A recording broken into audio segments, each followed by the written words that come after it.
তো গাইস সবার প্রথমে তোমরা ডেট দেখো 10-1-2023 আর MT-50 আমাদের গাড়ি, ঠিক আছে। তো গাইস আমি তোমাদের আজকে হ্যালো গাইস, কেমন আছো? আশা করি তোমরা খুব ভালো আছো। তো গাইস আমি পার্সোনালি MT-50 ইউজ করছি পাক্কা 3 বছর ধরে। তো গাইস 3 বছর ধরে আমি কি প্রবলেম আর কি ফেস করলাম তো সব কিছু আজকে ভিডিওতে প্রপার বলবো। আর গাইস যারা যারা ভাবছো নিউ ইয়ারে MT-50 বাই করবে তাদের জন্য এই ভিডিওটা খুবই ইম্পর্টেন্ট। আর গাইস ভিডিওটা দেখতে থাকো। আর গাইস কি প্রবলেম আমি ফেস করেছি আর কি আমার কাছে ভালো লেগেছে পার্সোনালি আর কি ভালো লাগেনি, আর MT-50 নেওয়াটা কি ঠিক হবে কি না সব কিছু আজকে ভিডিওতে এক্সপ্লেন করবো। তো গাইস এই যে আমাদের MT-50 দেখতেই পাচ্ছ, এর ব্যাপারে পুরো এক্সপ্লেন করবো, আমি অনেস্ট রিভিউ দেবো আর আমার কেমন এক্সপিরিয়েন্স MT-50 ব্যাপারে সব বলবো আজকের ভিডিও। তো গাইস যারা 2026 MT-50 বাই করতে চাচ্ছ তাদের জন্য এই ভিডিওটা খুবই হেল্পফুল, কারণ এই ভিডিওতে আমি পার্সোনাল 3 বছর এক্সপিরিয়েন্সে আমি কি প্রবলেম সুবিধা অসুবিধা ফেস করলাম সব তোমাদের এই ভিডিওতে ক্লিয়ার করব। আর প্রচুর লোকের ক্রাশ MT-50। তো গাইস দেখতে পাচ্ছ আমার নিজেরই ড্রিম বাইক ছিল, অনেক লোকের ড্রিম বাইক MT-50। তো গাইস আমি আমার ড্রিম ফাইনালি কমপ্লিট তো করে নিয়েছি, বাট কি প্রবলেম ফেস করেছি গাড়িটা কেনার পরে সব আমি তোমাদের বলবো।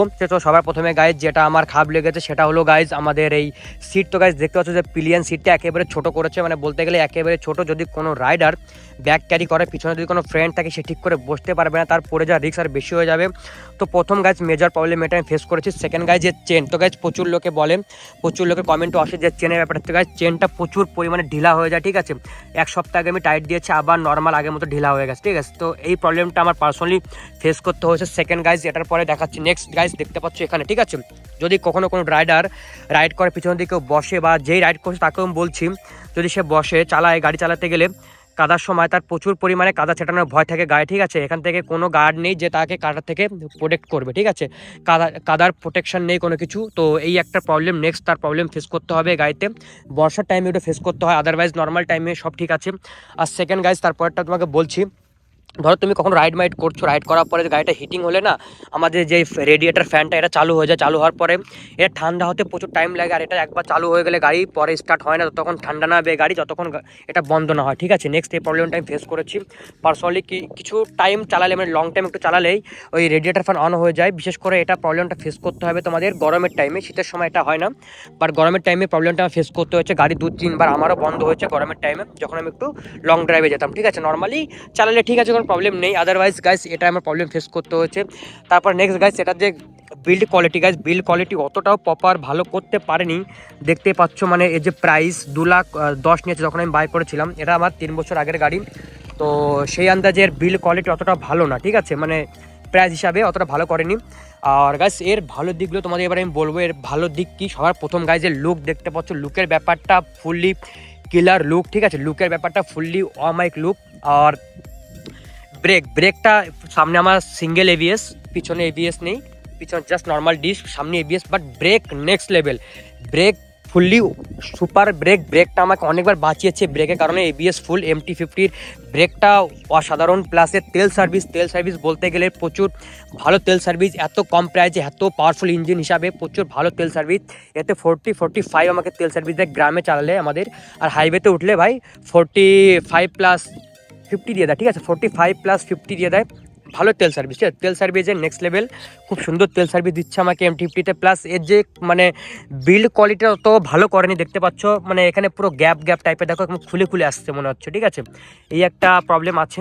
তো কোয়ালিটিটা অতটা ভালো না, মানে বলতে গেলে সেটিংস ঠিকঠাক হয়নি, দেখতেই পাচ্ছ এখানে কেমন সেটিং, দেখো কতটা মাঝখানে গ্যাপ রয়েছে, দেখতেই পাচ্ছ গাইজ। অতটাও মানে সেটিংটা ঠিকঠাক হয়নি, এই প্রবলেমটা ফেস করতে আমার হয়েছে। প্লাস গাড়ি হিসাবে যে লং ড্রাইভ করতে হয়, লং ড্রাইভ করতে গেলে গাইজ ভালোই হিটিং ইস্যু প্রবলেম ফেস করতে হবে তোমাদের গাড়িতে, ঠিক আছে। আর গাড়িতে তুমি ইজিলি লং ড্রাইভও করতে পারো, লং ড্রাইভে ফুললি কমফোর্টেবল গাড়ি। কারণ যদি তুমি সিঙ্গেল রাইডার থাকো তাই তো ভাই ফুল মজা, গাড়ি চালিয়ে কোনো প্রবলেম ফেস করতে তোমার হবে না।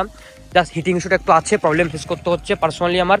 সামনে যে সাসপেন্সারটা আছে এটাও ঠিকঠাক কোয়ালিটি আছে, বাট একটু বড় ঝাঁকি হলে ঝাঁকি ফিলটা আমারও করতে হচ্ছে।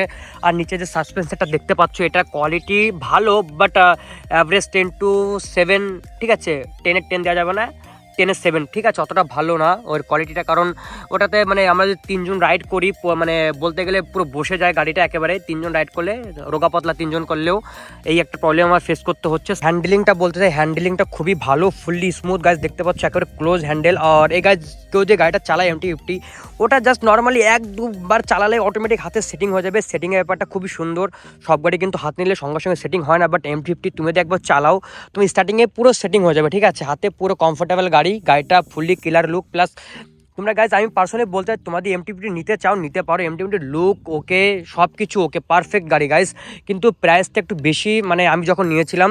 বাট এখন প্রাইস এখন নর্মাল আছে, এখন প্রাইসের ব্যাপারটা নো টেনশন, এখন প্রাইস একেবারে কমে গেছে জিএসটির কারণে। তো যারা MT-50 নিতে ভাবছো তো ভাবার দরকার নেই গাইজ, চোখ বন্ধ করে MT-50 বাই করে নাও, ফুললি কিলার গাড়ি। আর যাদের ক্রাশ, যাদের ড্রিমটা কমপ্লিট করে নাও, MT-50 ইজিলি বাই করতে পারো গাইজ। দেখো আমি যতটা এক্সপিরিয়েন্স ছিল অতটা বলেছি, যদি আরও ডিটেলসে কিছু মিস হয়ে যায় তোমরা আমাকে কমেন্ট বক্সে বলতে পারো। আর তোমাদের চাও গাইজ এখানে আমি একটা একরা পপিকে সাইলেন্সার লাগাই, তো কমেন্ট করে দিও একরা পপিক, তো সাইলেন্সার লাগিয়ে দেবো, ঠিক আছে গাড়িতে, টেনশন নেই। নেক্সট ভিডিওতে সাইলেন্সার লাগাবো, তোমাদের কমেন্ট আসে, ঠিক আছে।